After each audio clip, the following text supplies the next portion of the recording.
hydroelectric dam was opened back in 1991. Critics of this mega project termed it as a white elephant and a project shrouded in mystery and corruption. But 32 years down the line, Turkwel hydroelectric dam continues to energize the nation, providing the much needed sustainable energy. But what is the future of this project? Joining us on this week's episode of Inside Government, we are talking to the Managing Director of Kerio Valley Development Authority, who are the managers of this dam, Sami Naporos. He'll be giving us a sneak preview of where this project is and what are the planned future ideas to keep it going. Thank you very much indeed for joining us here. Welcome, Brian, and the pleasure is ours. Asante sana. Welcome to the magnificent Turkwel Dam. I must say that the views here are mind-blowing.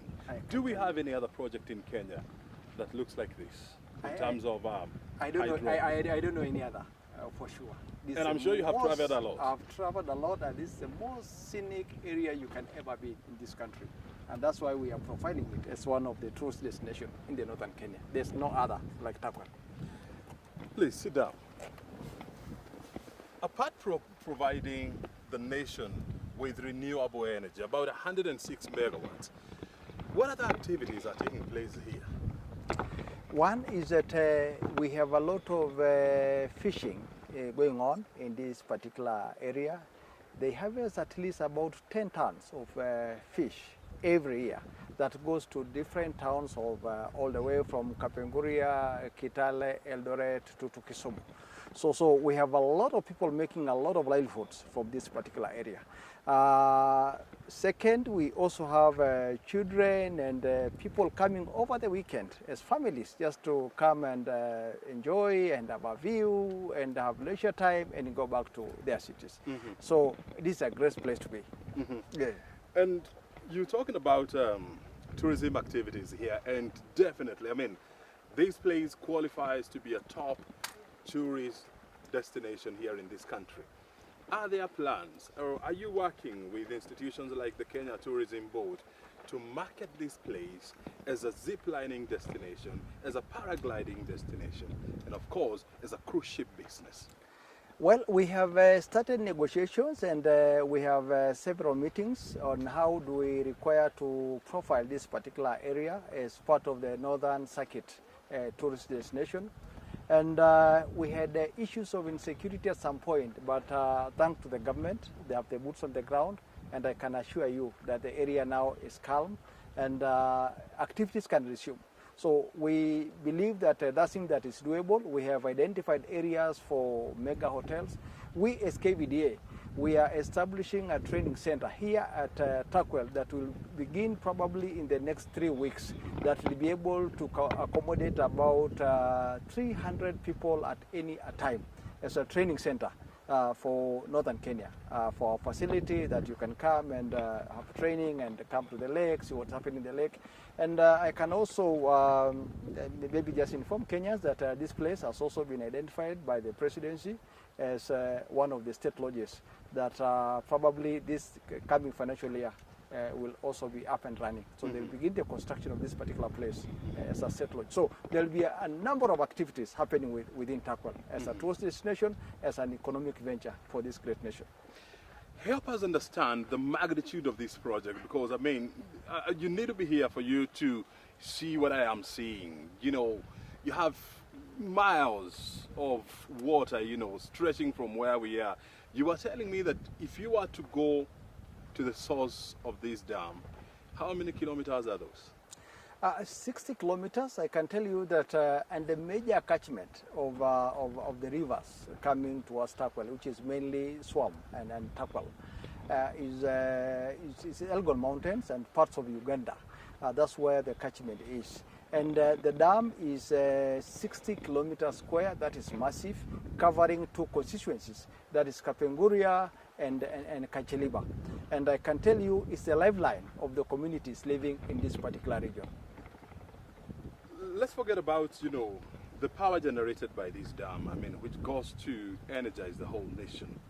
But in terms of the socio-economic benefits of this project to the local communities here, how can you term them? Number two, of course, we have a major irrigation that was conceptualized earlier, that is Lower Turkwel irrigation scheme, about 10,000 hectares. We are now, as I said earlier, that we are working with the presidency to see that that particular project come fruition. However, we have a number of smallholder irrigation that are still benefited from this water. We have Loyapat, which is just about probably 30 kilometers from here, and then we have Katilu as you go towards Lodwa. So those are the communities that are able to tap into this water, and they are able to use it for food production and the water supply. However, this place has also been earmarked to support the Lockshire oil fields, that our crude oil requires a lot of water for it to be pumped, and there are plans to utilize the water from Turkwel to support that economy, that is oil exploration and oil pumping to the system. Help us understand, I mean, the idea of having a major irrigation scheme downstream, what was being called the Turkwel irrigation project, you know, it has taken years, you know, before it takes off. Why the delays? Is it an issue of funding? What is not happening? One, unfortunately, for many years, this place has been experiencing a lot of insecurity because we are in the borderline. So there was always conflict between communities and a number of issues. But I'm glad that that is history, and the government, led by His Excellency the President, has earmarked the Lower Turkwel as some of the programs that will be started during this particular tenure. And we are happy that he has marked, and that's something that we are discussing. It will be implemented under PPP. And a public-private partnership. And I think we have already gotten some interest from different countries that they want to partner with KVDA and the government to see that the 10,000 hectares is put under crop. Help us understand, when you talk about 10,000 hectares of land under irrigation, how big or small is this? 10,000 land, you are talking about probably 1 billion metric tons of cereals, and together with Galana Kulalo, we don't need to import any kind of cereals in this country. However, because of the climatical condition, this place has been earmarked for sugar production, for sugarcane production. Why? The climate is, you are able to plant within 12 months and you harvest. The climate is very good, and there is also abundance of water. So we are thinking that the 10,000 hectares could actually be put under sugarcane plantations and a factory be established. And that particular factory, I can tell you, it will be a game changer in this particular region in terms of employment creation, and the issue of conflict because of natural resources will be a thing of the past. So there are two ideas: to put the land under irrigation, to put it under cereals or sugarcane production. Which one has a higher socio-economic value to the Republic of Kenya? One, in terms of, we import probably half of the metric ton of sugar in this particular country, in the COMESA and the PTA, which I am very sure you are aware of. But we are thinking that that particular loan, we are thinking that put 7,000 hectares under sugarcane and leave about 3,000 for the normal food, the staple food that probably the Kenyans will be able to utilize. So that, because this is also an area that experiences a lot of drought from time to time, all the way from Kibish, Marsabit, and all these other places that the northern Kenya. So we believe that plus Weiwei and other irrigation schemes, that will be a food basket or a bread basket for the northern Kenya. You're saying this project will be done under PPP model. Have you floated any tenders for this project yet? No. Under PPP, there are two approaches. There are those approaches that individual investors will approach the National Treasury through government, then they are seconded to KVDA. We already have feasibility studies which have been done by global farms that are respected. They have done, and they see that this is a very, very, very conducive area and suitable for certain kind of crops. And here we have marked it for mainly for sugar production. So there are a number of interests that we have shown, but there is also a process that we have to follow And we believe that in the next 1 or 2 years, we should be able to conclude that particular process. In the next 2 years? In the next 2 years, yes. Let's talk about, power generation. And there has been a lot of, comments from people calling themselves experts that this dam is drying up. Is this true? The span of every dam has a span. And the span for Turkwel specifically was meant to last for 100 years. And now we have done 30 years. So we still have 70 years to go before it is filled up. Why? Because annually we have a deposit of sands and soils of about 10 million cubic due to the change of land system use in the uplands, in the areas of Kacheliba, Kapenguria, and Mount Elgon. People have gone to farming. However, there are mitigations we have put in place to slow the sedimentation. One is that we have established a number of nurseries, which you probably will be able to see some in Swam and all those Chemnyal and other areas, that farmers are planting trees. We are encouraging people to plant trees in their farms so that once we do that conservation, it slows the sedimentation so that we still be able to use this dam to generate power for the next 70 years to come. You're talking about sedimentation and siltation, which of course are a big threat to this dam. Have we thought about desiltation of this dam? Desilting is a great idea. It is doable. There are equipment that are able to do that. We have equipment that we are currently employing that are able to know the level of the siltation within the dam. However, it's always a very expensive affair. So in other jurisdictions, you rather abandon a dam and begin a new one because it will be actually less cheaper to begin a new dam than desilt. However, we are thinking that the next few years we'll get good technologies that probably will be able to do desilting without having much cost going to the city. Yes. I mean, when you look at this project, forget about the controversy that surrounded the construction of this dam. I mean, it shows what as a country we can afford to do and we can manage to do. I mean, if we become focused and serious. Have we managed to construct any other projects, any other hydro project like this in the Republic of Kenya? I think the latest one which was done after Turkwel, we had Sondomiriu, which came up, which is gets a bit smaller than this. But indeed, we are able to invest in these particular dams, the larger dams. And I'm happy that His Excellency and Cabinet has approved the construction of Aror and Kimwarer. And now we are in the last stages of negotiation in terms of pricing. And we believe that in the coming year, the beginning of the new year, we should be able to go back to the site and the construction. So these are major socio-economic drivers of every nation. And that's why probably a country like Ethiopia, the Renaissance 2 dam, they are ready probably to do anything to ensure that that dam is done despite the controversy, because they know the impact that in the next 200, 500, 1,000 years, these dams will be the lifeline of the communities living in these particular areas. And I like the fact that you brought in the issue of Aurora and Kimwarel Dam, and they were supposed to be major projects. I mean, we've wasted about 4 or 5 years of this project. When do you plan to break ground for the construction of these 2 dams? O'Brien, I may not have the details, but I can tell you up to now as we talk, there are teams working around the clock to ensure that by next year, those dams are up and running. Next week, we are beginning consultations, barazas, with the local stakeholders, mainly those people that will be affected, the beneficiaries of the dams, in those specific areas. So it's a process, and I can tell you, the train has already left the station. You see, in Africa, when you talk about big dams, you talk about the Aswan Dam and the Renaissance 3 Dam that was just constructed the other day by Ethiopia. I do not see the reason why Kenya should not be featured in that list if in 1991 we could afford to do this. You're watching Inside Government. A short break is well deserved. We'll be back with more.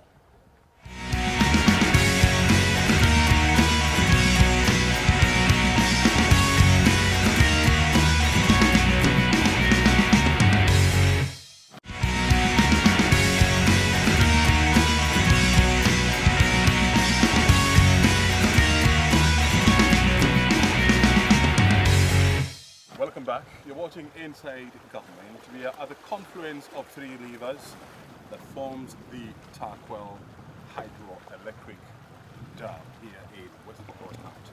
Okay. And this has been a conflict hot zone pitting the Turkana community and West Pokot, and Pokot community. Now this project here was also supposed to deal with intra-tribal conflicts. Has it managed to do this? Sammy Naporos is the Managing Director of Kerio Valley Development Authority. He's joining us just to give us more updates. Help us understand, one of the original ideas of this project was to ensure there is food security, water generate supply. water, a supply to the local communities, and of course, hydropower. Yes. Has this project managed to achieve those three ideas? Largely, yes, I can say that we have achieved parts of the components of the project. Mainly the hydropower is one of the stable dam suppliers in terms of power generation. Irrigation scheme to a small extent. We have Lower Part and we have Katilu and other small irrigation schemes as you go towards Lodwar and Lake Turkana. We also have partly water supplies to the communities that live around this particular area. However, as I mentioned earlier, is that we had the proposed Lower Turkwel irrigation scheme, which was supposed to be a game changer in terms of transformational food security and availability of food in this particular region. It was not able to take off, but the plans are underway using public-private partnership to ensure that 10,000 hectares that are available at the Lower Turkwel will be made to good use for food supply. Mm-hmm. This dam currently generates about 106 megawatts of clean energy. Are there plans to upscale this? And if yes, to what level? There are collaborations and conversations between KVDA and KenGen in terms of solar energy using the service of the water for solar generation. We have done a feasibility study, was commissioned by KenGen, and the conversation is high level on how we can still use the surface water to augment or support the power generated by the green energy, which is hydro. So yes, there are plans. We may not expand the dam further, but we can still put more mechanism. And again, the turbines and the equipment that currently are utilized for power production are also a bit older. And I believe that, and I don't speak for KenGen, that when they're able probably to change the turbines to new turbines, more modern turbines, then they'll be able to increase the productivity of power from this particular dam. When we are starting this interview, you said that the lifespan of this dam was planned to be 100 years. Now we are 30 plus years down the line. 100 years after the lifespan of this dam, what will happen to this project? No, the water will still be available even after the 100 years for irrigation and for domestic and even now for power production, for oil exploration at Lokchar.